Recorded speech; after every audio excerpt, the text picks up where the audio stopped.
என்ன ஒரு அழகு, என்ன ஒரு இடை உன்னை பாக்குற போது எனக்கு கவிதையாக கொட்டுகிறது. அடிலிருந்து வருதாம்மா, என்னமோ கொட்டுதாமாயா? மனுஷன் நல்லா கொட்டுவாங்க, சிவன் வந்து இன்னும் நல்லா கொட்டுவாங்க. உன்னை பாக்குற போது நீ ஒரு ரோஜா மொட்டு, நீ ஒரு கவிதைம்மா, நீ ஒரு ரோஜா மொட்டு. அத நான் பார்க்கப்பட்டு, அத நான் அறுக்கப்பட்டு, அந்த ரோஜா அது அறுக்கப்பட்டு, அந்த செடியில முள்ளு இருக்கப்பட்டு, அந்த செடியில அறுக்கப்பட்டான் பாரு, அதுல முள்ளு இருக்கப்பட்டு, என் கைய குத்தப்பட்டு, ரத்தம் சிந்தப்பட்டு, அத நீ இறக்கப்பட்டு, உன் முந்தானை கிழிக்கப்பட்டு, எனக்கு கட்டு போடப்பட்டு, பட்டு வண்ணச்சிட்டு பறந்து போக விட்டு, பட்டு வண்ண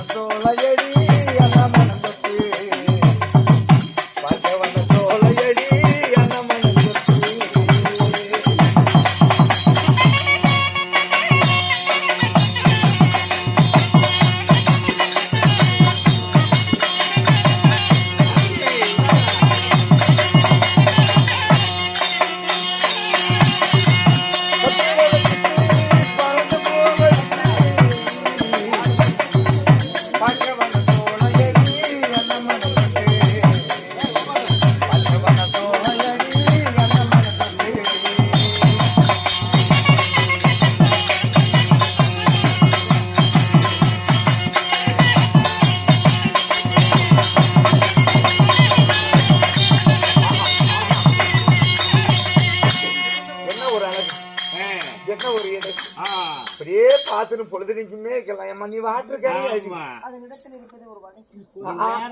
ஓட்டவாடியா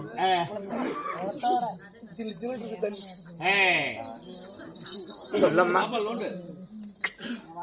இருந்தாலும் உங்கள் பாடல் எனக்கு மிகவும் பிடித்திருக்கிறது. என்னம்மா ஏம்மா என்னை பார்த்தா இப்போ உன்னைய பார்த்து நான் ஒரு பாட்டு பாடினேன் என்னை பார்த்து நீ ஒரு பாட்டு பாடு என்னம்மா சொல்லிட்டு இப்படி சொல்லலாமா வச்சுக்குன்னு அம்மா இருந்தாலும்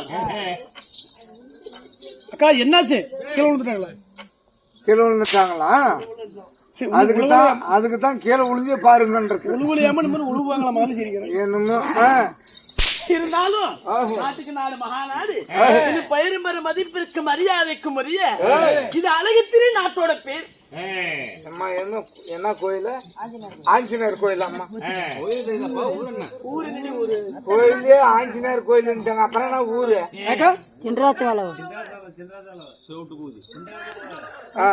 சொல்லுமா. இன்னும் சிம்ராசவளவு ஆஞ்சநேயர் கோவில் என்று சொன்னால் நம்மை போன்ற நாடக நடிகர்களுக்கெல்லாம் ஒரு தாய் சிறந்த பொன்னாடு.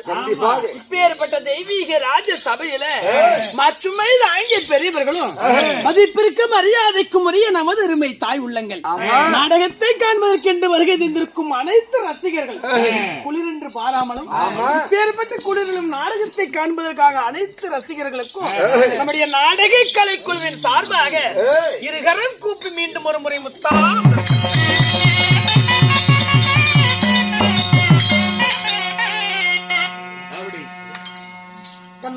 என்னம்மா அப்படி எல்லாம் இருந்தாலும் இப்பேற்பட்ட தெய்வீக ராஜ சபையில இன்னைக்கு எதுக்காக நாடகம் அரங்கேற்றம்? இந்த கண்வெளிச்சம் எதற்கு? யாரால் அரங்கேற்றம்? என்ன காரணம் அப்படின்னு தெரியுமா? தெரியலையே ஐயா குண்டுமணியா நான் இந்த விழா எதற்கு? கண் வெளிச்சம் எதற்கு அப்படின்னு கேக்குறீங்களா? அம்மா இந்த ஆஞ்சநேயர் கோயிலுக்காக விட்டுக்கிறாங்க. அப்படித்தான் சொல்லு. அதேதான் ரெண்டு வந்துட்டான். ஆஞ்சநேயருக்காக வேண்டி அனுமந்த ஜெயந்தியை முன்னிட்டு நமக்காக ஓரிரவு நாடகம் கண் வெளிச்சம் கெடுத்திருக்கிறது. உண்மைதான்.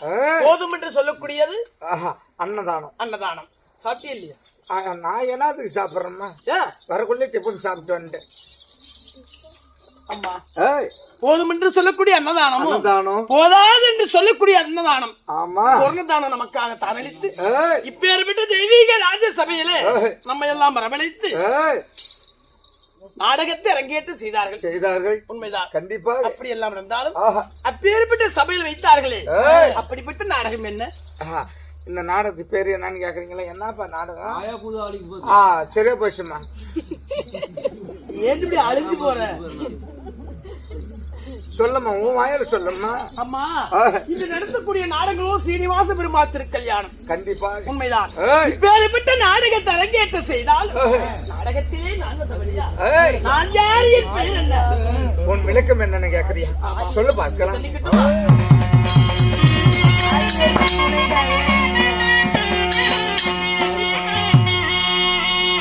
அடியன சோதி மாதி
சொல்லம்மா. நான் யார்? யாரு? என் பெயர் என்ன? உன் விருதானம் என்ன? ஒவ்வொன்றாக வச்சனிக்கட்டுமா? ஆஹா, ஒவ்வொன்னா சொல்லம்மா பார்க்கலாம். பேரு பெற்ற ராஜ சபையிலே நான் வந்தபடியா ஏய், என் பேரும் அலர்மேல் மங்கை. நீல்தானம்மா? யார்? நீங்கள் தானே? நானேதான். ஆஹா, இப்பெல்லாம் சொல்லிட்டு உன் பிறப்பு வளர்ப்பு நீ என்ன நல்லா ஒழுங்கா சொல்லம்மா. அம்மா, அப்படி என் பெயரோ அலர்மேல் மங்கையாக இருந்தாலும் இருந்த போதிலும் நான் யாருக்கு மகளாக பிறந்தேன்? யாருக்கம்மா? என் தாய் தந்தைகள் யார்? யாரு? அவர்கள் பேர் என்ன தெரியுமா? ஏம்மா, முதல்ல விளக்கத்தை சொல்லம்மா.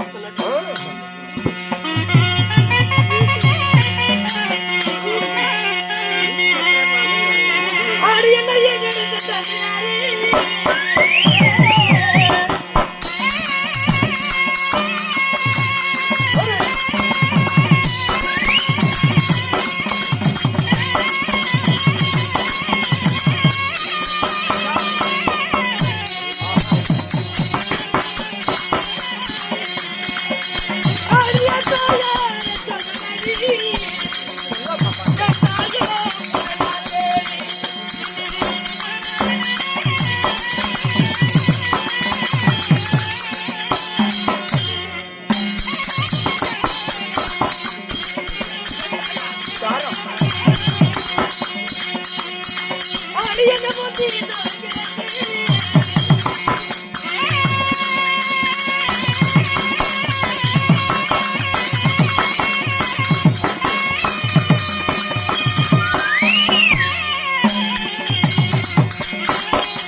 அம்மா, குளூர் தன்ன போல போன கண்ணம்மா, என்னம்மா? என்னை பெற்றார்களே ஏய், என் தாய் தந்தைகள் யார்? யாரு? அம்மா, ஆஹா, என்னை பாங்குடன் வளர்த்தெடுத்து என் தந்தையார் யார்? யாரு? என் தாயார் யார்? யாரம்மா? முந்தி தவம் கிடந்து 300 நாள் வந்து ஆஹா, என்னை பெற்றார்களே. ஏய், என் தாயோ பூரணா தேவி. போனா தேவி. என்னாச்சு? யாரா அவன்? கொரோனா தேவின்றவன். புராண தேவி. ஏய், கண்ணம்மா, என்னம்மா? பூரணா தேவிக்கும் ஆமா, என் தந்தை யாரோ ஆகாசராஜன். ஆகட்டும்மா. உண்மைதான். ஏய், அண்ணனுடைய கள்ளி செல்லமாக நான் எப்படி பிறந்தவன்? எப்படி அம்மா? இதோ நீ எல்லாம் எப்படி பிறந்த? என்ன கேட்டேன்னா அந்த கொடுமை என்னன்னு கேக்குறேம்மா. ஓடுற ஆட்டோவிலே பிறந்துட்டேம்மா. நிக்கிற ஆட்டோல பிறக்கலையா? ஓடுற ஆட்டோவிலே பிறந்தவன். அந்த மாதிரி எப்படி படுத்துவான் பாரு. எப்படி அவன் எவத்த நாளும் முட்டா உணர்ந்துலே தூங்கிடுவான்னு வச்சுக்க. பையனு குழுது அந்த அளவுக்கு. அம்மா, நான் எப்படி பிறந்தவள்? சொல்லம்மா பார்க்கலாம். இதோ என் தந்தையாராகப்பட்டவருக்கு நான் உன் தவ புதல்வியாக கிடைத்திருந்தாலும் நானோ என் தந்தையாருக்கு தத்து புத்திரையாக வளர்ந்து வந்தேன். யாருக்குமே சொல்லாத விஷயத்த உனக்கு நான் சொல்றேன். எப்படி? என்னை எப்படி பிறந்தன்னு கேக்குறே. சத்தியமா அந்த சாமிக்கு தான் தெரியும். எப்படி? சொந்த தாய் மாமனுக்கு பிறந்தவமா நான். ஏழு புது பிறப்பா இருக்கு. எனக்கு ஒண்ணும் விளக்கம் புரியலையே. உனக்கு புரியல. இப்படி வந்துடும். தாய்மாமனுக்கு எப்படி பிறக்கிறது எனக்கு ஒண்ணும் புரியல. என்னமோ எங்க அப்பா சின்ன வயசுல இறந்துட்டாரு. அதனால எங்க அப்பா சின்ன வயசுல நான் பிறக்கிறதுக்கு முன்னே இறந்துட்டாரு. நீ பிறக்கிறது இறந்துட்டாரு. சரி. எங்க தாய் மாமா அப்பா அப்போ வருவாரு வீட்டுக்கு. சரி. வந்துட்டு போவாரு. சரி. அதுக்கப்புறம் பிறந்தவன் தான் நான். என்ன அது நீமா? இதுக்கு மேல உங்க எது கேக்குறது? சொல்லுமா. நீ எப்படி பிறந்த? என் தந்தையாராகப்பட்டவர் உலகமயமாக ஊர்மயமாக சென்று அதாவது நாடு நகரம் எல்லாம் நலம் விசாரிக்க செல்லும் பொழுது இதோ ஒரு ஏறு உழவும் காட்டிலே அதாவது ஒரு குளம். அந்த குளத்திலே அழகிய தாமரை மலர். அந்த தாமரை மலர் மேலே இந்த அலர் மேல் மங்கை நான் பெண்ணாக அவதரித்தேன். கண்ணம்மா ஆஹா. இதோ அலர் என்றால் தாமரை, ஆமா மங்கை என்றால் பெண். பெண்ணு உண்மைதான். ஆஹா. அலர்மே அதாவது தாமரை மேல் பிறந்த பெண் என்பதற்காக என்ன அலர்மேல் மங்கை என்று அழைத்தார்கள். ஆகட்டும்மா கண்ணம்மா ஆஹா. அப்படி சீரும் சிறப்பாக பிறந்து வளர்ந்து வளர்ந்து 4 வயதான உடனே எனக்கு திருமணம் நடந்தது. கல்யாணம் ஆயிடுச்சா? ஆமா. ஏன் எல்லாமே பார்த்தா இப்படியே தெரியலையம்மா.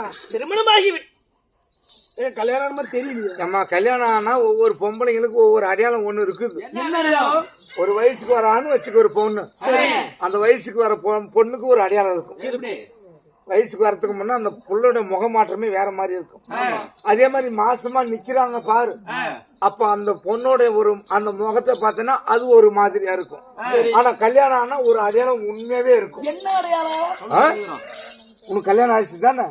ஏன் உன்ன மடி இறங்கல? அப்படின்னு மடி என்னது? ஆனா அந்த மடி இல்லம்மா, நீங்க யாரு மடியை காட்டுற?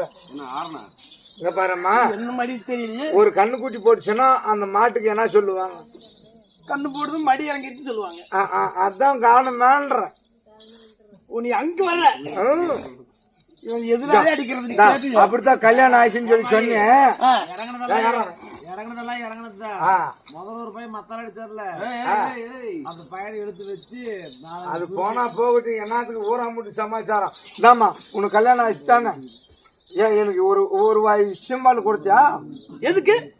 என்னது சிம்பாலா? மாடு ஆடு மாடு வச்சிருக்கிறேன், கேட்க மாட்டேங்குது. அக்கா கொஞ்சம் தூங்காத. நீ தூங்க, யாரும் கேட்க மாட்டாங்க, தூங்கு. கண்ணம்மா என்னம்மா இருந்தாலும் இருந்த போதிலும் என்னையும் திருமணம் செய்தார். ஆஹா, கல்யாணம் பண்ணவர் யாரம்மா? ஆஹா, உன்னை மாலை இருக்காரு. பேர் என்ன? சொல்லுமா அவர் பார்த்தா, எப்படிப்பட்டவர்? சொல்லு பார்த்தா.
சொல்லம்மா.